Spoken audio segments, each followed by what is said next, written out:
Continuamos en Líderes que Enseñan. Líderes que enseñan. No le prometa a los clientes cosas que no les va a cumplir.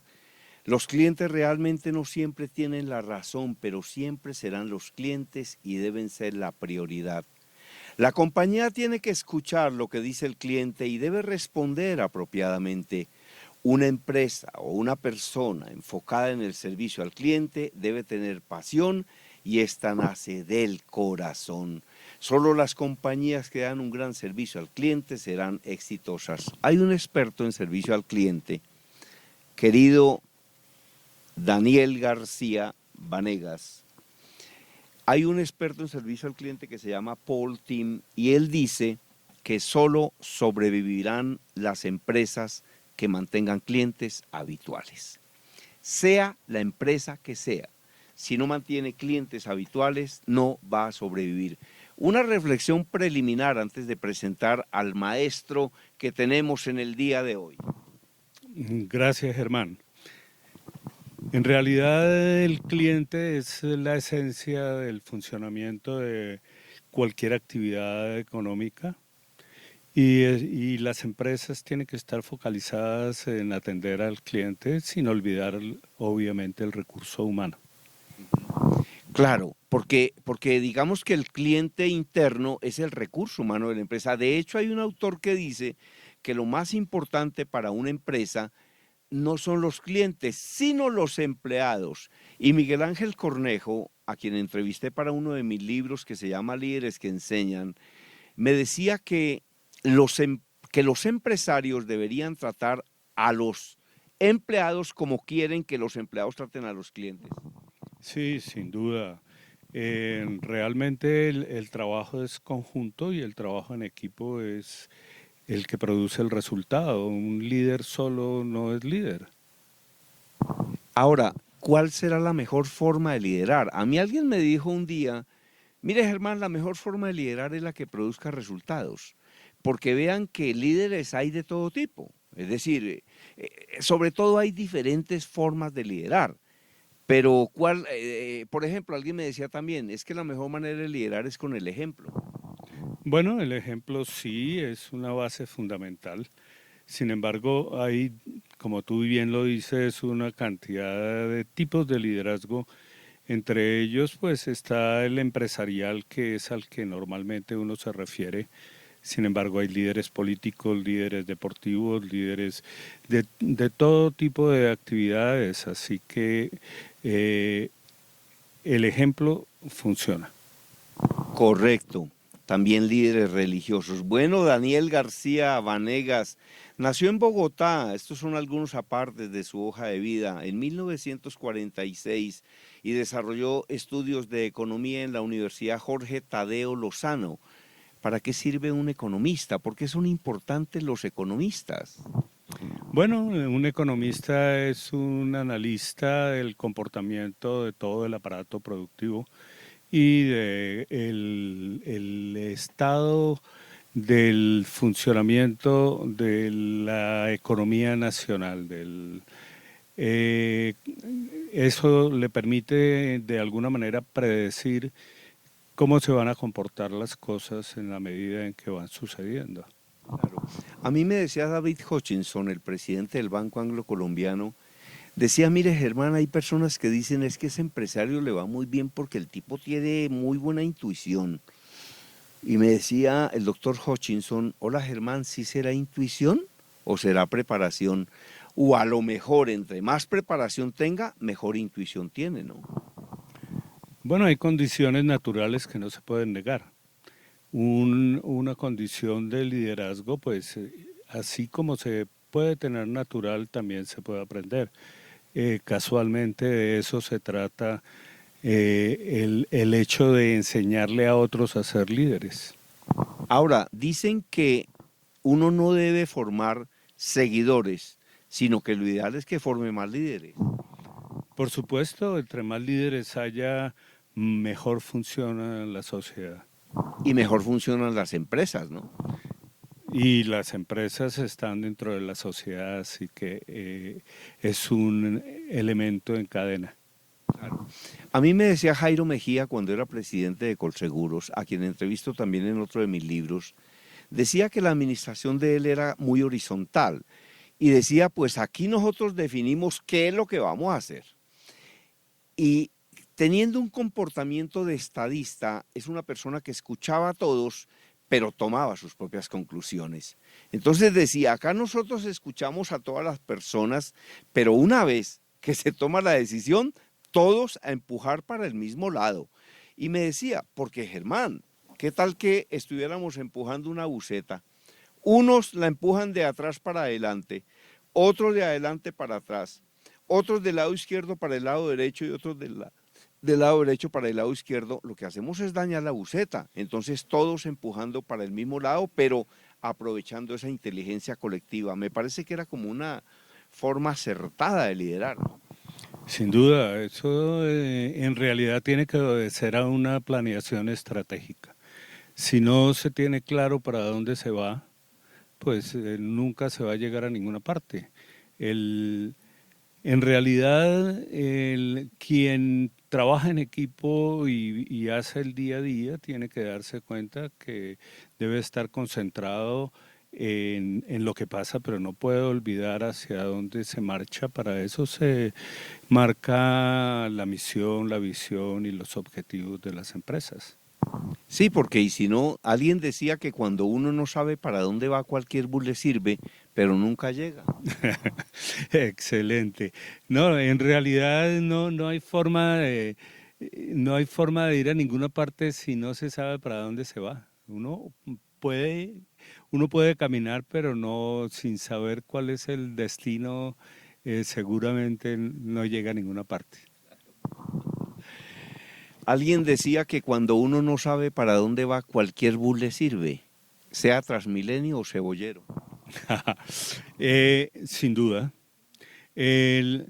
Uno puede salir a caminar todos los días sin saber para dónde va y por lo menos debe tener un punto de regreso, eh, pero al final el objetivo y la finalidad de la vida y lo que puede llegar a ser una satisfacción personal o empresarial está dada por tener fijos y determinados los objetivos. Mira, a mí me decía un conferencista y escritor muy querido, un psicólogo, que se llama Gonzalo Zuluaga, decía, a uno la vida le hace dos preguntas. La primera pregunta que a uno le hace la vida es, ¿usted para qué es bueno o buena? Y la segunda pregunta que a uno le hace la vida es, ¿y usted qué quiere conseguir? Y decía, responde esas dos preguntas, ¿usted para qué es bueno y qué quiere conseguir? Y prácticamente resolvió la vida. Y agregaba, y si a mí me afanan, yo le diría que trate de volverse mejor en lo que ya es bueno, en cambio de tratar de volverse bueno en lo que es bien malo. Uno definitivamente sí debería dedicarse como a lo que es bueno, ¿no? Sin duda. En realidad hay un elemento que yo siempre he considerado que se llama la vocación. La persona que descubre cuál es su vocación ya está encaminada a hacer algo bien por cuanto va a hacer lo que le gusta. Muchas veces las personas se encuentran que tienen que desarrollar una serie de actividades por las que les pagan o por las que reciben algún beneficio o simplemente porque la vida se atraviesa, pero en realidad sí tienen claro cuál es su vocación al final y la intentan desarrollar, por supuesto, al final encuentran la satisfacción del deber cumplido. Sí, porque hay personas que tienen que trabajar, mientras que hay otras que quieren trabajar en eso, ¿no? Entonces alguien me decía que si uno no ama, las cosas que hace no las puede mejorar. Sin duda.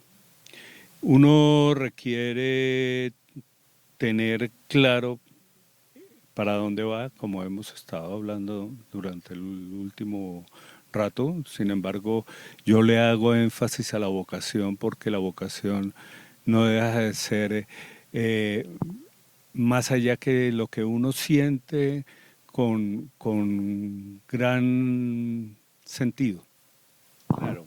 Ahora, una pregunta, Daniel García Vanegas.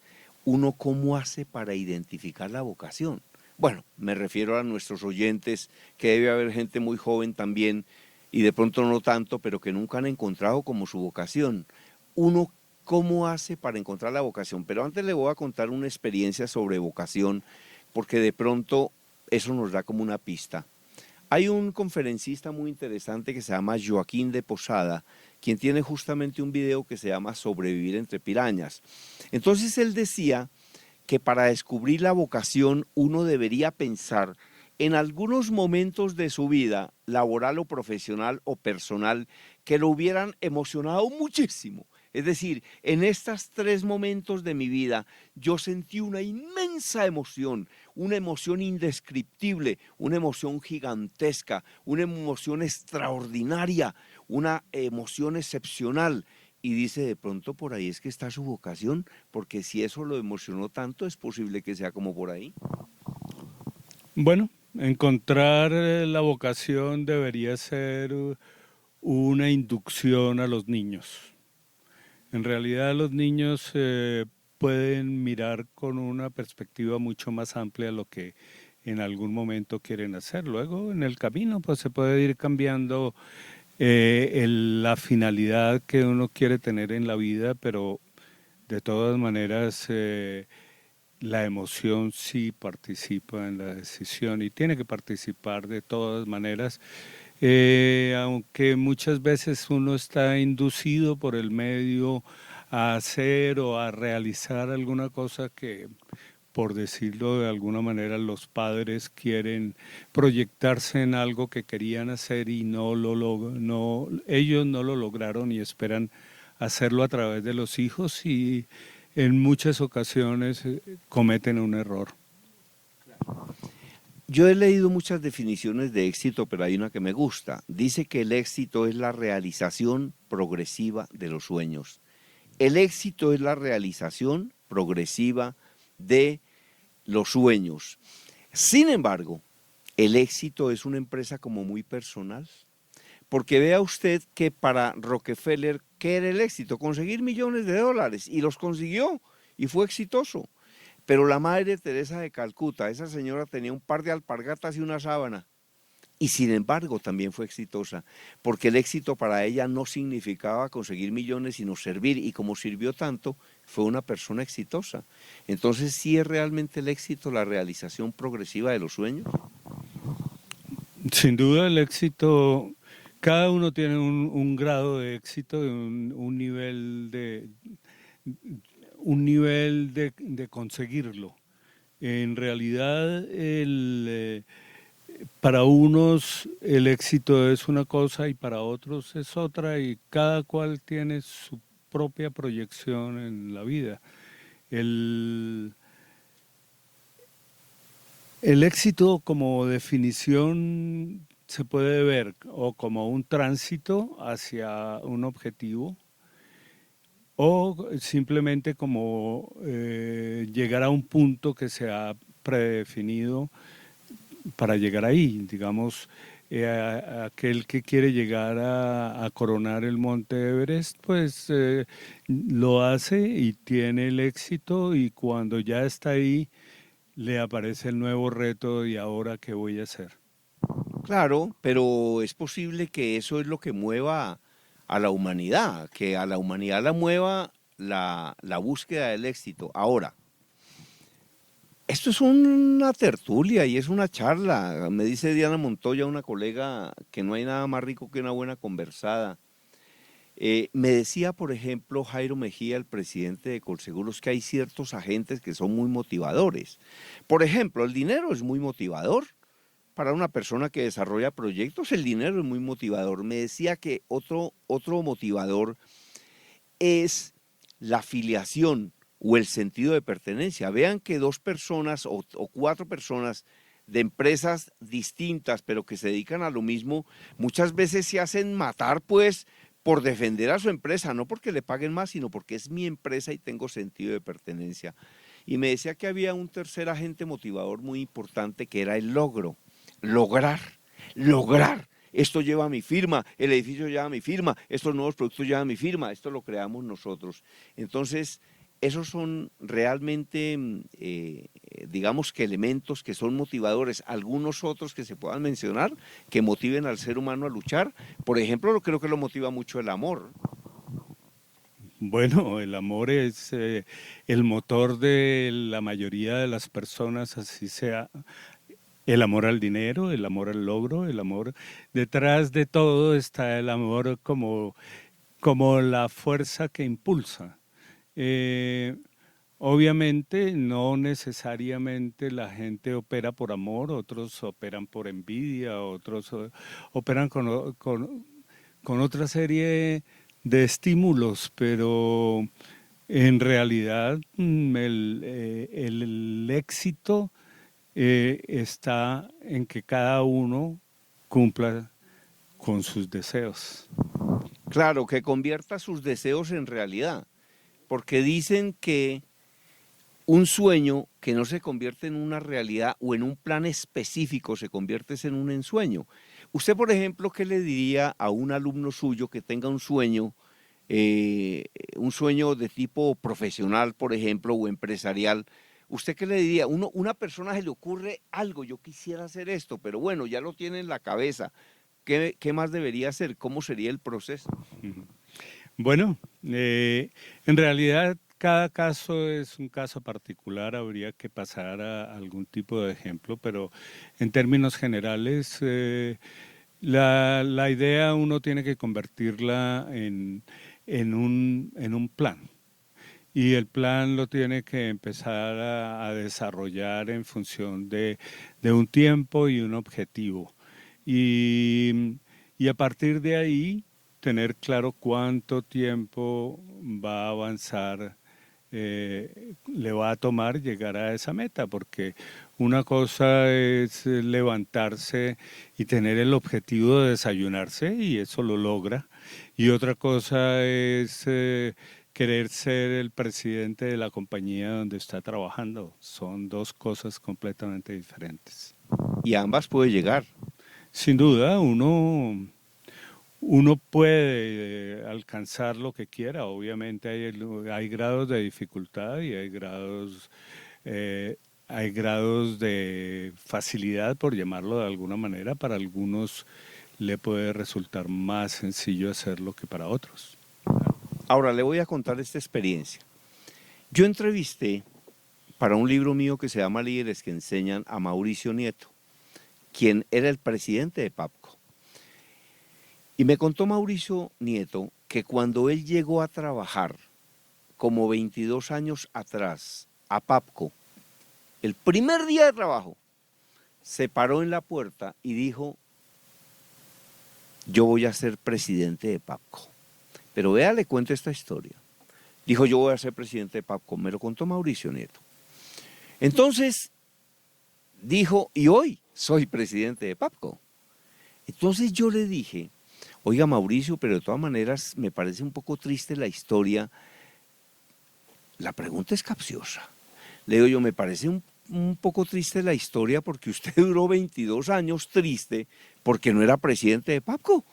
Porque si usted llegó el primer día y dijo que lo que quería hacer era presidente de PAPCO y se demora 22 años en lograrlo, me parece que debe ser una historia muy triste para usted. Y me dijo, no, Germán, en todos los sitios a donde llegué, hice crecer ese sitio. Entonces me pusieron en tesorería, la organicé, me pusieron en ventas, hice crecer las ventas, me pusieron en servicio, hice crecer el servicio, lo mejoré, me pusieron en el call center, triplicamos las llamadas. Entonces decía, en todos los sitios donde estuve, hice crecer el punto a donde llegué. Por eso no es una persona que se quedó esperando a ser el presidente, sino que hizo algo para lograrlo. Todo se hace paso a paso. Eh, Obviamente no puede esperar uno ser el presidente a los 3 días de haber entrado a una compañía, y mal haría en hacerlo si no la conoce. En realidad es una trayectoria que hay que cumplir, y, y, me, y de Mauricio puedo decir que lo logró, pero Algunos corren 100 metros planos, otros corren la maratón, que son 42 kilómetros, igual tienen que prepararse para hacerlo. Claro. Ahora dicen que cuando uno no consigue lo que desea en la vida, es porque hizo cosas que no ha debido hacer o porque no hizo cosas que sí ha debido hacer. Creo que no. Considero que cada cosa que hace uno es una enseñanza. La enseñanza puede ser en el sentido de que hice lo que no debería hacer, pero aprendí a que eso no era lo que yo debería haber hecho, pero sin embargo el simple hecho de hacerlo le aporta el conocimiento de que no debe hacer. Claro, por eso se dice que no hay fracasos, que lo que hay de esa es que no hay fracasos, sino hay la oportunidad de volver a comenzar, pero más inteligentemente. Y alguien decía que uno tiene que sacar todo lo bueno de todo lo bueno y todo lo bueno de todo lo malo. Bueno, se trata de mejorar. En realidad, eh, cuando se logra que hoy soy mejor que ayer, no importa si no soy mejor que otros. Simplemente en mi proceso de evolución debo estar caminando eh, hacia mejorarme a mí mismo. Y esa es la razón por la cual escribí mi libro de Líder por Excelencia, porque es la lucha diaria para que uno, cada cosa que haga, la haga con la motivación de hacerla bien y ojalá excelente.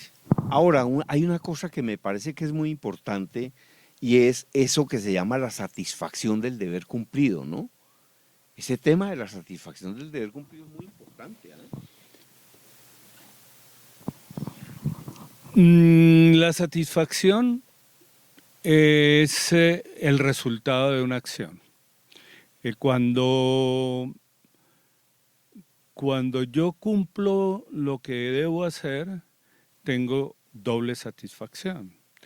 La satisfacción de estarlo haciendo y la satisfacción de haberlo realizado. En el proceso de hacerlo, tengo que estar preferiblemente a gusto, aun cuando sin duda aparecen una serie de dificultades o dificultades que de alguna manera pretenden o hacen que uno trate de no seguir en busca de su meta, pero al final, cuando se logra la meta, aparece el tema de la satisfacción cumplida. Excelente. Bueno, Daniel García Vanegas, autor de 35 libros, profesor universitario, investigador, escritor, comunicador. Uno de cada libro podría ser un programa entero. Incluso yo creo que de cada capítulo podría ser un programa entero. Pero algunas enseñanzas y algunas reflexiones sobre los libros y los temas que ha manejado usted. Por ejemplo, el libro de liderazgo, enseñanzas fundamentales del libro de liderazgo. Mm, En realidad se trata de llevar a las personas de la mano hacia encontrarse en un campo del conocimiento. Porque si uno sabe lo que está haciendo, puede encontrar la realización. En cuanto a las formas de hacerlo, pues hay una serie de técnicas que le permiten a los ejecutivos básicamente caminar hacia unos resultados y le dan unas pautas de qué debe hacer y cómo debe hacerlo. En uno de los 35 libros que ha escrito Daniel García Vanegas, en la contratapa se debe llamar esto, hay un escrito: hombres de gran sabiduría han afirmado que el significado de nuestra vida solo lo dan los demás. He aquí el sentido profundo de la esencia del servicio: atender a los que nos rodean. servicio, vicio de servir, servicio, vicio de servir. De esta verdad se desprende lo que se denomina la conciencia de los demás, como parte de la razón de ser del yo mismo a partir de la relación con todos los que nos rodean y el medio ambiente que nos circunda. La calidad en el servicio es en realidad una forma de vida que significa una especial manera de ser, lo que implica tener vocación y exige un cambio profundo de las actitudes y los valores del individuo. Como panorama vital se trata de deshacerse de todo aquello que representa egoísmo y sustituirlo por una clara proyección de servicio hacia los demás. Pero el servicio no es algo que hace aisladamente un funcionario de una empresa o que lo hacen 35 de los 70 que trabajan ahí. El servicio lo tienen que dar todos, Daniel. Sí, sí, el servicio tiene que ser una condición de vida. Quien no sirve, no sirve. Quien no presta un servicio no sirve para nada. En realidad el servicio es un elemento que tiene que nacer de la naturaleza propia del individuo y tiene que ser una forma de presentarse ante los demás. Hay una frase que es muy conocida, que es muy trillada, pero que no por eso deja de ser cierta. Es verdad, que dice que quien no vive para servir, no sirve para vivir. Es una frase que es muy linda, ¿no? Es absolutamente clara y convincente, porque de nuevo, quien no sirve, no sirve. Claro, eso se parece a un par de palabras que utilizaba en alguna oportunidad un escritor y un conferencista que decía que la lástima lastima. Sin duda. Bueno, son dos maneras de verlo, pero el tema de servir tiene que ir de la mano de la realización del individuo. Cuando de alguna manera alguien quiere ser superior, tiene que empezar por la humildad, tiene que empezar por la solidaridad, tiene que pasar por el acompañamiento de los demás, porque sin los demás uno solo no va a ninguna parte. Eso de yo vine aquí a servir y no a ser servido, ¿no? Tiene como su fondo. A mí me parece que servir a los demás en cualquier circunstancia genera una satisfacción personal. Mire, Daniel, que a propósito de la Madre Teresa de Calcuta, se cuenta que en una oportunidad llegaron unos voluntarios. Entonces le dijeron, Madre Teresa, nosotros somos voluntarios y queremos vincularnos con su obra. Y entonces les dijo la Madre Teresa de Calcuta, ¿y eso como para qué? Entonces dicen, para servirle a ellos. Nosotros queremos servirle a estos enfermos del SIDA. Y dijo, ustedes están completamente equivocados. Los que les van a servir a ustedes son ellos. Ellos son los que le van a servir a ustedes. Es decir, los enfermos de SIDA le van a servir a los voluntarios. Parecía difícil de explicar, pero creo que el sentido era ese, que cuando una persona le sirve a otra siente una gran satisfacción y pues de hecho se está sirviendo, ¿no? Ahora, también es cierto que uno no debe pedir ayuda para lo que pueda hacer solo, ¿no? Volvemos a lo mismo, ¿no?